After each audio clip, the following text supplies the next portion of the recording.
ఈ బిజినెస్ ఏదైనా మీ ఊర్లో ప్రమోషన్ చేయాలంటే అది సుమన్ టీవీతోనే సాధ్యం. ఇప్పుడే సంప్రదించండి. Hi views, welcome to Suman TV.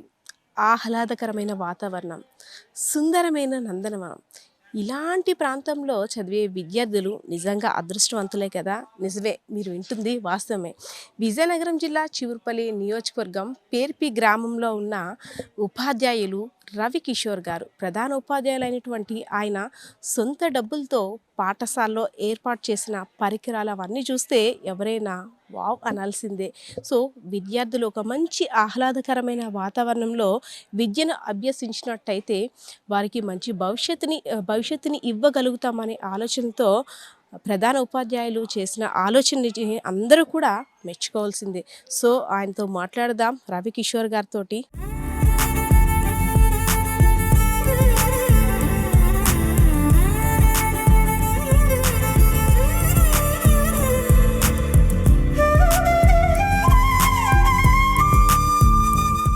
Master గారు నమస్తే అండి.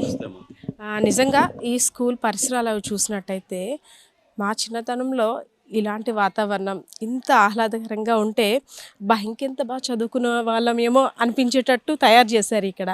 సో ఏంటి సార్ అంటే స్పెషల్గా విద్యార్థులకి విద్యని బోధించడం వేరు, కానీ వాళ్ళకి ఆలోచనకి అనుగుణంగా ఇలా ఉంటే విద్యార్థులకి ఇలా ఇంత ప్రశాంతమైన వాతావరణంలో విద్యార్థులు చదివితే వాళ్ళకి పీస్ ఆఫ్ మైండ్లో చదువు వేరే విధంగా ఉంటుందని ఆలోచన ఎలా వచ్చింది సార్?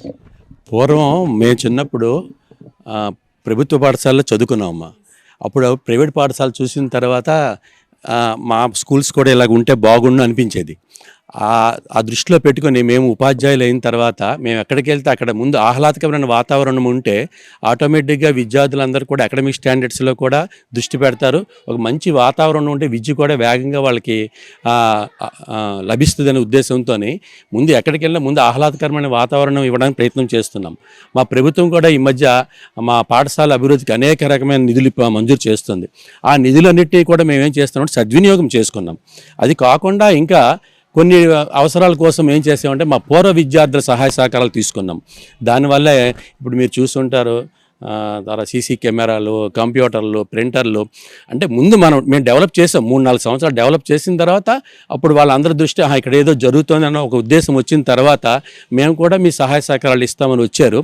మనం ఏది అడిగితే అది ఇస్తున్నారు. త్వరలోనే ఇక్కడ 4 మహనీయుల విగ్రహాలు కూడా ఏర్పాటుకి మేము ప్రయత్నం చేస్తున్నాము.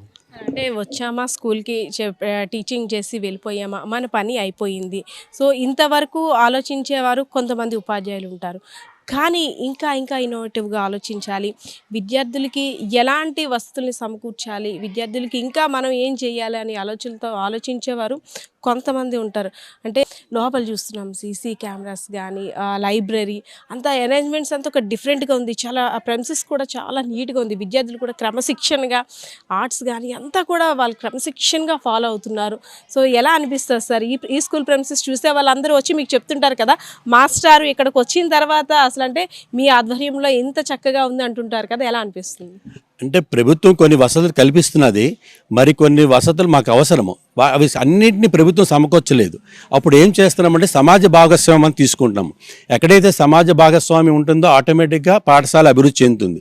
కాకపోతే సమాజ భాగస్వామ్యం ఉండాలంటే ఇక్కడ పాఠశాలలో ఉపాధ్యాయులు చక్కగా పనిచేస్తున్నారు, మా పిల్లల కోసం కష్టపడుతున్నారు అనే ఒక అభిప్రాయం వాళ్ళలోకి వెళ్ళాలి. అవి వెళ్ళినప్పుడు మాత్రమే సమాజ భాగస్వామ్యం వస్తుంది. మనం రాగానే మీరు మాకు ఇవ్వండి అంటే ఇవ్వకపోవచ్చు. వాళ్ళు ముందు మన ఇక్కడ ఉపాధ్యాయులు కష్టపడి పనిచేస్తున్నారు, మా పిల్లల కోసము నిరంతరం కష్టపడుతున్నారు, మీరు అన్నట్టు ఆ డ్యూటీ చేయట్లేదు, వాళ్ళు వృత్తిని చక్కగా నిర్వహిస్తున్నారు అనేటువంటి ఒక సదుపాయం ముందు వాళ్ళకి తీసుకెళ్ళడానికి ప్రయత్నం చేశాం. ఆ విధంగా చేయడం వల్ల ఈ పాఠశాల ఇంతలాగా అభివృద్ధి చెందినది. ఇక్కడ స్టూడెంట్స్ కూడా అంటుంటారు, అంటే ఇక్కడే కాదు, మీరు గతంలో చేసిన కొన్ని స్కూల్స్ కూడా పలానా మాస్టర్ ఆ మాస్టర్ గారే నిర్మించింది పార్క్ కావచ్చు, ఆ గార్డెనింగ్ కావచ్చు, అంతా కూడా మాస్టర్ గారు ఆయన ఓన్గా కొంత శాలరీలో అమౌంట్ని వీటికి వేచించి ఇంత బాగా తయారు చేశారు. ఆ మాస్టర్ ఏ స్కూల్కి వెళ్తే ఆ స్కూల్ లక్కే విద్యార్థులందరూ కూడా అదృష్టవంతులే అనేసి అని అంటుంటున్నారు. వాస్తవేనా? అంతేనమ్మా. ముందుగా ఏంటంటే అంతా వాడిని ఖర్చుతో వెనకాడకుండా అది నేను అవ్వచ్చు, మా మా సహోపాధ్యాయులు అవ్వచ్చు. ముందు ఏం చేస్తున్నామంటే పాఠశాల పరిసరాలు ముందు డెవలప్ చేస్తున్నాం. పరిసరాలు ఎప్పుడైతే డెవలప్ అయిందో సమాజం తాలూకా దృష్టి దీని మీద పడుతున్నది. ఇక్కడ బాగా జరుగుతుంది, ఇక్కడ మా పిల్లల్ని కానీ చేర్పిస్తే వాళ్ళు కూడా విద్య బాగా వస్తుంది. ఇప్పుడు ఇంచుమించు ఇక్కడ అయితే ఒక 100 మంది పిల్లలు ఉన్నారనుకోండి, ఓన్లీ 2 or 3% మాత్రమే ప్రైవేట్ స్కూల్స్కి వెళ్తున్నారు. మిగతా 98% ఇక్కడికే వస్తున్నారు. ఆ 2%, 3% కూడా మళ్ళీ విద్యా సంవత్సరానికి అంటే గత 4-5 సంవత్సరాలు ప్రయత్నం చేస్తుంటే అది రేషియో తగ్గుతుంది. ప్రైవేట్ పాఠశాలకు వెళ్ళేటువంటి విద్యార్థుల సంఖ్య తగ్గుతుంది. దానికి కారణం ఏంటంటే ఈ పాఠశాల పరిసరాలు, ఇక్కడ మేము చేస్తున్నటువంటి కృషి. అంటే నాడు నేడు నిధులు వస్తాయి, ప్రభుత్వం నుండి వచ్చినవి ఖర్చు పెడుతుంటాము. సో ప్రభుత్వం నుండి వచ్చినవే కాకుండా మన పాఠశాలకి అంటే పూర్వ విద్యార్థులు పలాంటి అవసరం ఉంటే బాగుంటుంది అవన్నీ సార్ అంటే మీరు చెప్తుంటారా? అవునమ్మా, ఆ విధంగా చేయడం వల్లే దాతల నుంచి మాకు బోల్డంత సహకారం ఉంటుంది. ఒక పూర్వ విద్యార్థులే కాదమ్మా, మీరు చూసే ఉంటారు గవర్నమెంట్ ఇచ్చిన కొన్ని అయితే పిల్లలకి వాళ్ళకి టైల్ మేమే ఇస్తున్నాము. అలాగే వాళ్ళ తాలూకా ప్రతిరోజు తెచ్చుకోక్కర్ లేకుండా వాళ్ళకి పళ్ళాలు మేమే ప్రతి సంవత్సరం జనవరిలో జూన్లోని పళ్ళాలు ఇస్తాము. అలాగే ప్రతి సంవత్సరం వాళ్ళకి ఐడి కార్డులు తయారు చేస్తున్నాము. ఇలా అంటే ఒక్కొక్క దాత దగ్గరికి మనం చేస్తున్న శ్రమకి ఫలితం వస్తున్నది. దానివల్ల డెవలప్ అవడానికి అవకాశం ఉంది. గతంతో అంటే మన చిన్నప్పుడు స్కూల్స్ చూసుకున్నట్టయితే అప్పటికి ఇప్పటికి చాలా తేడా మీకు అనిపించిందా ఎప్పుడైనా మా టైంలో ఇలాంటి అంటే నాలా ఆలోచించి టీచర్ ఉంటే బాగుండు అనేసి? మా చిన్నప్పుడు కూర్చొని ఇంటికి వెళ్తే మొత్తం అనకూడదు కానీ నా వెనకాతలంతా కూడా డస్ట్ ఉండేది అమ్మా. ఎందుకంటే గచ్చు ఉండేది కాదు అసలు, అంతా మట్టి మీద కూర్చునే వాళ్ళం మేము మా చిన్నప్పుడు అయితే. మీ టైంకి అయితే కొంచెం డెవలప్ అవ్వచ్చేమో కానీ నా టైంకి అయితే నేను మట్టిలోనే కూర్చునేవాడిని. అప్పుడే అనుకునేవాడిని నాకు కూడా బల్ల ఉంటే బాగుండని. కానీ ఆ వసతులు కనీసం మా పిల్లలకైనా అందరికీ కల్పించలేకపోవచ్చు. ఇప్పుడు 2 క్లాసుల వరకు ఉన్నాయి. మిగతాది ఆ టేబుల్స్ కన్నా బాగుంటాయి మా గచ్చులు. ఆ కింద కానీ మీరు చూసారంటే గవర్నమెంట్ ప్రభుత్వం ఇచ్చినటువంటి గ్రానైట్ గచ్చులు చూస్తే అద్దంలాగా ఉంచుతాం అనమాట. అంటే మెయింటెనెన్స్ చేస్తాం చక్కగా. పిల్లలు కూడా అంటే మనం వస్తువులు ఇచ్చిన తర్వాత దాన్ని నీట్గా మెయింటైన్ చేయడం, దాన్ని వినియోగించడంలో కూడా విద్యార్థుల పాత్ర చాలా కీలకం ఉంది. వస్తువు వాడేసాము ఇది అయిపోయిందనే కాకుండా వాటి మెయింటెనెన్స్ అది కూడా పిల్లలకి బాధ్యతగా నేర్పిస్తున్నారు మీరు. ఇక్కడ మెయిన్ పిల్లలందరూ కూడా డస్ట్బిన్లు ఏ విధంగా ఉపయోగించాలి, ఆ తర్వాత వాష్రూమ్ మేనేజ్మెంట్ ఎలాగా, అలాగే ఇక్కడ ఎన్నో వసతులు కల్పిస్తున్నామా.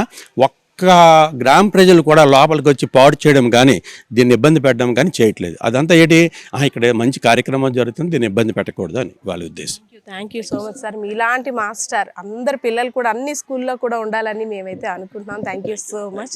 మీకు సుమన్ టీవీ తరఫున స్పెషల్గా అభినందనలు కూడా. Thank you so much. So yes, చూసారు కదా, మీ అందరికైతే అనిపిస్తుంది కదా మా మంచి మాస్టారు, ఇలాంటి మాస్టర్ మాకు కూడా ఉన్నట్టయితే బాగుండని కదా. నిజమే, సమాజంలో మన సమాజంకి మనమేమిస్తాం, సమాజం మనకేమిస్తుంది అనే ఆలోచన లేకుండా మన వంతు సహాయం చేస్తే కొంతమందికి సహాయం పడుతుందనే ఆలోచన అయితే మాత్రం రవికిషోర్ గారికి రావడం నిజంగా హ్యాట్స్ ఆఫ్. సో వ్యూయర్స్ చూసారు కదా ఇక్కడ పరిస్థితి అయితే ఇది. కెమెరా పర్సన్ బాలకిషోర్తో పద్మ, సుమన్ టీవీ, విజయనగరం.